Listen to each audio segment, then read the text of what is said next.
बिस्मिल्लाहिर्रहमानिर्रहीम, अस्सलाम वालेकुम। लाखों करोड़ों दुरूदो सलाम मोहम्मद मुस्तफ़ा सल्लल्लाहु अलैहि वसल्लम और आले मोहम्मद पर।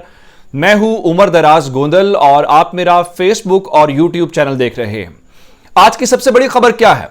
आज की सबसे बड़ी खबर आप ये देख रहे होंगे कि पाकिस्तान तहरीक इंसाफ ने एहतजाज किया है और खान साहब ने बड़ी महारत के साथ आज ये बताया है और बड़ी तफसील के साथ बताया है कि किस तरह से पाकिस्तान के साथ सारी ये गेम की गई है। लेकिन मैं आपको उस सारी खबर पर जाने से पहले कुछ बड़ी खबरें देना चाहता हूं जो इस्लामाबाद से हैं।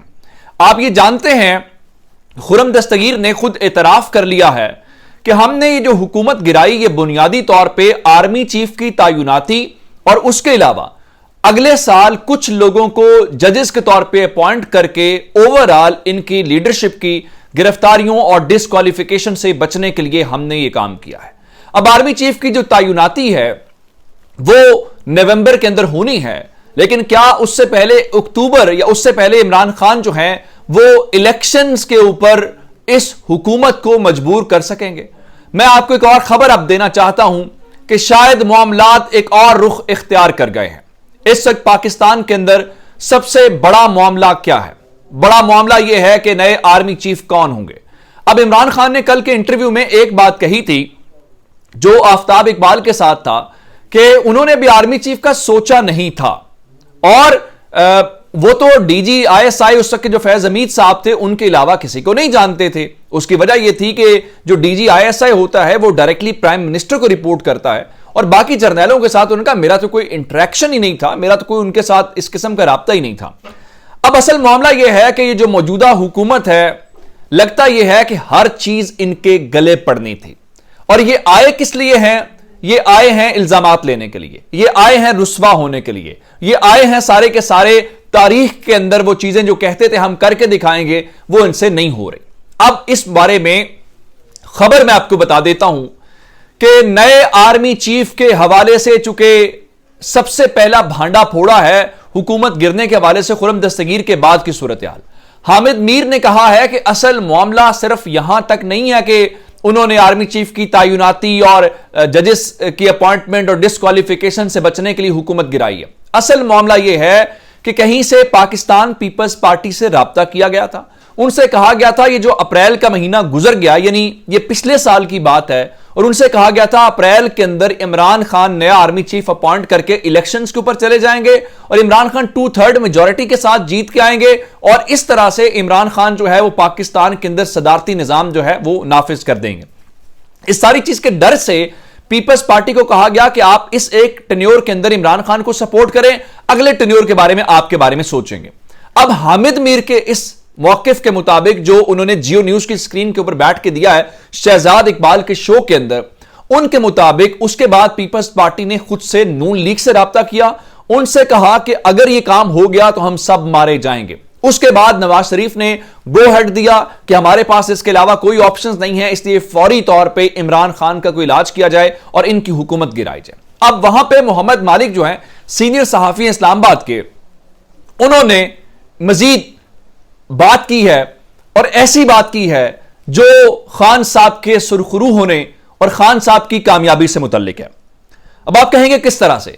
मामला यह है कि वहां पे यह मामला आया कि अक्टूबर नवंबर की अपॉइंटमेंट का, तो यह खबरें इससे पहले भी आती रही हैं कि शायद वो शख्सियत जिसको इमरान खान सबसे ज्यादा पसंद करते हैं, हालांकि इमरान खान अपने इंटरव्यूज के अंदर यह कहते हैं कि वो किसी का नाम उनके ज़हन में नहीं था कि नया आर्मी चीफ कौन होगा।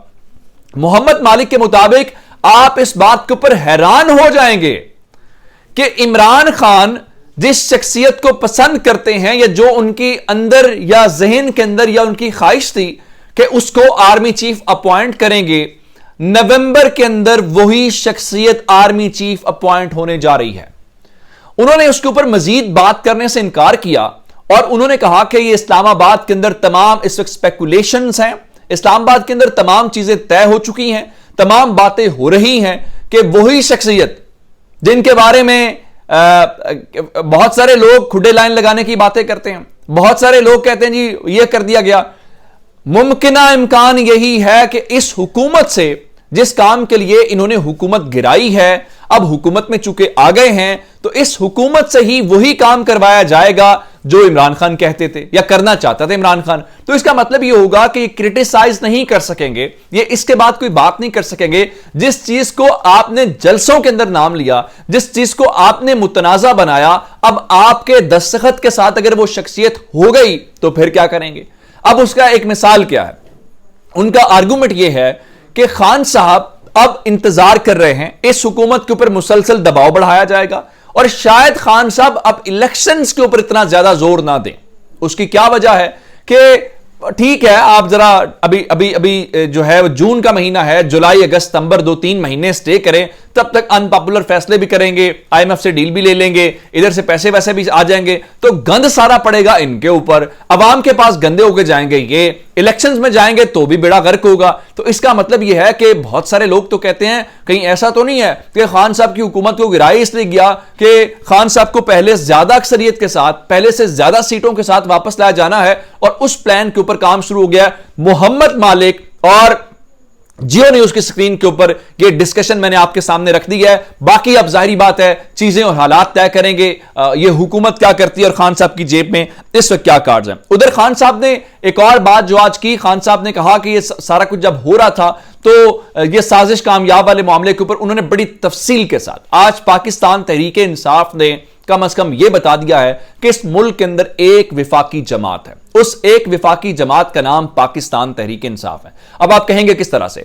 आज पाकिस्तान के 28 शहरों के अंदर 28 शहरों के अंदर, 28 बड़े शहरों के अंदर, रावलपिंडी, इस्लामाबाद, कराची, मुल्तान, लाहौर, इस किस्म जितने पाकिस्तान के बड़े शहर हैं, वहां पे आज पाकिस्तान तहरीक इंसाफ ने एहतजाज किया और एहतजाज बड़ी तादाद के अंदर किया। मैं लिबर्टी चौक वाला एहतजाज देख रहा था, इसमें कोई शक नहीं है। अब लोग कह रहे थे देखिए जी जलसा नाकाम हो गया, इस्लामाबाद के अंदर बारिश हो रही थी, असद उमर ने खिताब किया, शेख रशीद ने, तो एक ARY के रिपोर्टर जो बड़े प्रो नून लीग है उनका देखे जी अपना शेख रशीद कह रहे हैं जी बारिश की वजह से आगे आ जाए तो लोगों की अदम दिलचस्पी है।